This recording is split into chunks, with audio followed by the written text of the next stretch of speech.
नमस्कार दोस्तों, जय श्री कृष्ण, राधे राधे।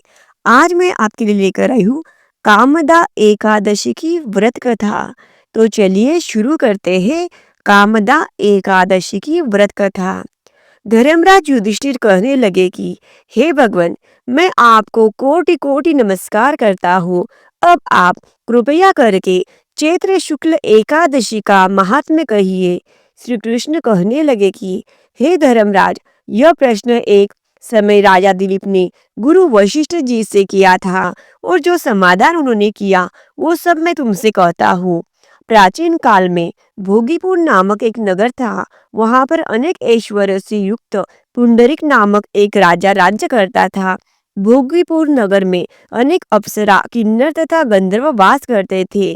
उनमें से एक जगह ललिता और ललित नामक दो स्त्री पुरुष अत्यंत वैभवशाली घर में निवास करते थे।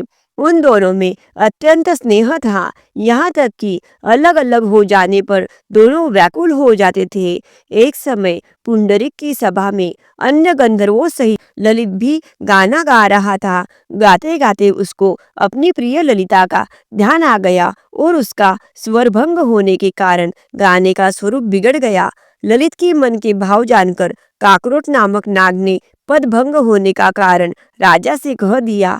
तब पुंडरीक ने क्रोधपूर्वक कहा कि तुम मेरे सामने गाता हुआ अपनी स्त्री का स्मरण कर रहा है, अतः तू कच्चा मांस और मनुष्य को खाने वाला राक्षस बनकर अपने कर्म का फल भोगेगा। पुंडरीक के श्राप से ललित उसी क्षण महाकाय विशाल राक्षस हो गया।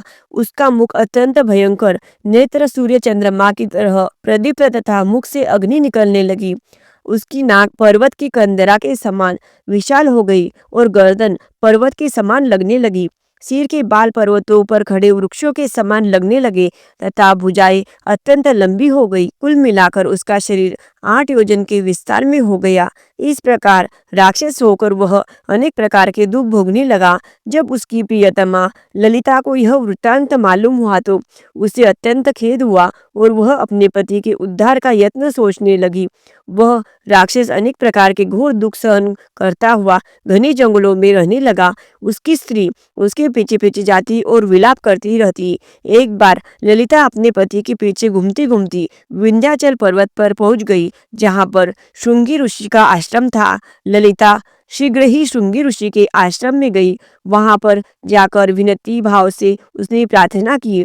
उसे देखकर श्रृंगी ऋषि बोले, हे नारी, तुम कौन हो और यहाँ किस लिए आई हो? ललिता बोली कि हे मुनि, मेरा नाम ललिता है। मेरा पति राजा पुंडरीक के श्राप से विशाल काय राक्षस हो गया है। इसका मुझको महान दुख है। उसके उद्धार का कोई उपाय बतलाइए। श्रृंगी ऋषि बोले कि हे गंधर्व कन्या, अब चैत्र शुक्ल एकादशी आने वाली है, जिसका नाम कामदा एकादशी है। इसका व्रत करने से मनुष्य के सब कार्य सिद्ध होते हैं। यदि तुम कामदा एकादशी का व्रत कर उसके पुण्य का फल अपने पति को दे तो वह शीघ्र ही राक्षस योनि से मुक्त हो जाएगा और राजा का शाप भी अवश्यमेव शांत हो जाएगा।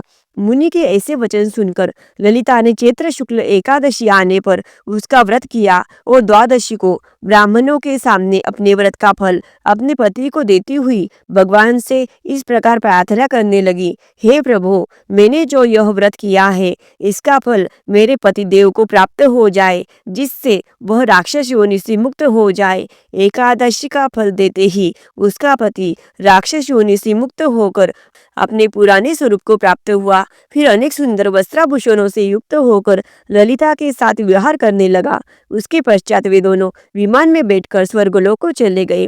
वशिष्ठ मुनि कहने लगे कि हे राजन, इस व्रत को विधि पूर्वक करने से समस्त पाप नाश हो जाते हैं तथा राक्षस योनि भी छूट जाती है। संसार में इसके बराबर कोई और दूसरा व्रत नहीं। कामदा एकादशी व्रत कथा सुनने से वायपेय यज्ञ का फल मिलता है।